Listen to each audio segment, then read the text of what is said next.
Assalamualaikum warahmatullahi wabarakatuh. Ikhwan atau akhwat semua yang melihat video ini, alhamdulillah Pejuang Subuh Aceh malam ini kita menghadiri acara, kalau di luar Aceh namanya tahlilan, kalau di sini namanya Somadiyah, hari yang ke-7 atau malam ke-7, yaitu malam ke-7 Somadiyah, kirim doa dan tahlil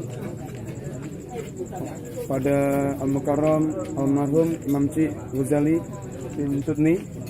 Alhamdulillah antusias sekali teman-teman jamaah masjid dan sekitar warga kecil Kajato dan Pejuang Subuh juga alhamdulillah berhadir pada waktu malam ini. Semoga amal ibadah beliau, kebajikan beliau terima dan amal dosa-dosanya sangat tempatkan di surga yang mulia dengan Jannatul Naim dengan penuh kenikmatan. Amin ya rabbal alamin. Allahumma warhamhu wa'afiyahum wa'afiyahum waj'al qabrahu rawdatan min riyadil jannah wa ja'al qabrahu hufratan min hufurin niran.